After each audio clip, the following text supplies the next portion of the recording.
अंबेडकर जी की इस पुण्यतिथि के शुभ अवसर पर Bharatiya Janata party state office में एससी मोर्चा के तत्वाधान में यहां कार्यक्रम रखा गया। इस कार्यक्रम में एससी मोर्चा के अध्यक्ष बादशाह जी, सांबा मूर्ति जी, मनोहर रेड्डी जी और भारतीय जनता पार्टी के एससी मोर्चा के सभी कार्यकर्तागण उपस्थित रहे हैं। आज पूरे भारत में बाबा साहेब अंबेडकर जी की इस पुण्यतिथि के अवसर पर सब लोग उनको श्रद्धांजलि अर्पित कर रहे हैं और अपने आप को गौरवान्वित समझ रहे हैं कि आज हम गर्व से जी रहे हैं तो हम बाबा साहेब अंबेडकर जी की ही वजह से। आज हमें न्याय अगर मिल रहा है तो वो बाबा साहेब अंबेडकर जी की ही वजह से। एससी, एसटी, ओबीसी, बीसी सभी वर्गों के साथ न्याय अगर हो रहा है तो वो बाबा साहेब अंबेडकर जी की ही वजह से है।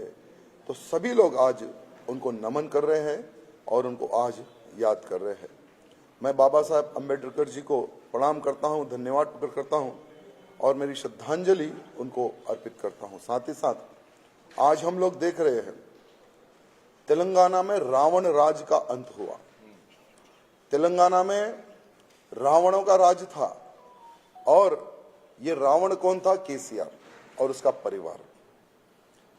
जिस प्रकार से केसीआर ने तेलंगाना की जनता को धोखा दिया था, सबसे पहले हमारे एससी समाज को ये केसीआर ने धोखा दिया था। 2014 में आप सबको याद होगा कि अगर मेरी सरकार सत्ता में आती, अगर मैं ज्यादा विधायक जीतता हूं तो मैं दलित को मुख्यमंत्री बनाऊंगा, ये उनका आश्वासन था। 3 एकड़ लैंड दलित समाज को देने का उनका वादा था और दलित बंधु लगाकर सिर्फ 100 परिवारों को देकर बाकी के 1100 परिवार वालों को धोखा देने वाला ये केसीआर।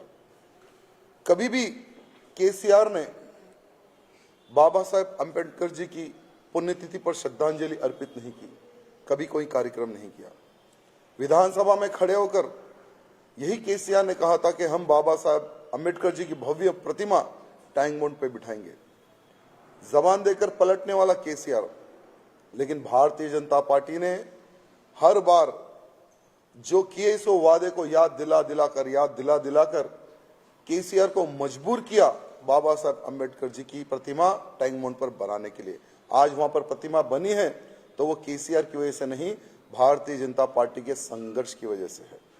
और आज पूरे तेलंगाना की जनता ये देख रही है कि जो एससी समाज को धोखा देता है वो घर में बैठता है। आज केसीआर ने जिस प्रकार से तेलंगाना की जनता को धोखा दिया, आज फार्म हाउस में चुप कर बैठा है। और केसीआर ने हार के बाद में कोई प्रेस मीट नहीं लगाई और ना ही केसीआर को मिले से वोटों के लिए वोटर्स को धन्यवाद कहा। तेलंगाना की जनता देख रही है और बहिष्कार किया है केसीआर का, उसके परिवार का, उसकी पार्टी का। आज रेवंत रेड्डी जी शायद आज कल में मुख्यमंत्री डिक्लेयर होंगे, 7 तारीख को शपथ है, ऐसा मैंने सुना है। रेवंत रेड्डी से निवेदन है कि आपका एक हामी था, आपका एक वादा था कि केसीआर की स्कीमों को हम और इंप्लीमेंट करेंगे और उसको स्ट्रांग करेंगे। तो रेवंत रेड्डी जी, हमारी पार्टी ने, हमारी भारतीय जनता पार्टी के कार्यकर्ताओं ने केसीआर को नहीं छोड़ा, हम तुम्हें भी नहीं छोड़ेंगे। दलित समाज को अगर कोई भी धोखा देगा तो हम उसको नहीं छोड़ेंगे। ये बात हमारे रेवंत रेड्डी जी ध्यान रखना। आज बाबा साहेब अंबेडकर जी को सारी दुनिया तो जानती है, लेकिन और जानने और पहचानने में अगर किसी ने कार्य किया है तो वो प्रधानमंत्री मोदी जी ने। पंच तीर्थ का निर्माण किया, 5 जगहों पर उनको इतिहास को वहां पर इंप्लीमेंट किया। दिल्ली में भी एक नेशनल अकेडमी का निर्माण किया। तो आज भारतीय जनता पार्टी ने अंबेडकर जी के जो इतिहास को जितना प्रचार करना था उन्होंने किया है।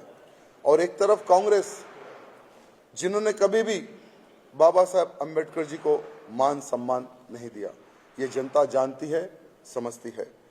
बहुत दिन कांग्रेस का राज तेलंगाना में नहीं रहेगा। बहुत से बहुत 6 महीने बहुत से बहुत 1 साल।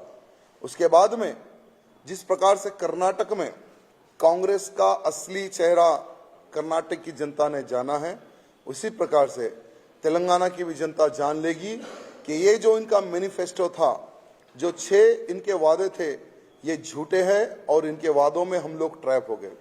तो आने वाले समय में तेलंगाना राज्य में भारतीय जनता पार्टी की सरकार बनेगी, डबल इंजन की सरकार बनेगी। और आज बाबा साहेब अम्बेडकर जी की इस पुण्यतिथि पर जितने भी हमारे भाई बंधु भारतीय जनता पार्टी के अधिकारीगण पधारे हैं, उनको हृदय से धन्यवाद प्रकट करता हूँ। जय भीम।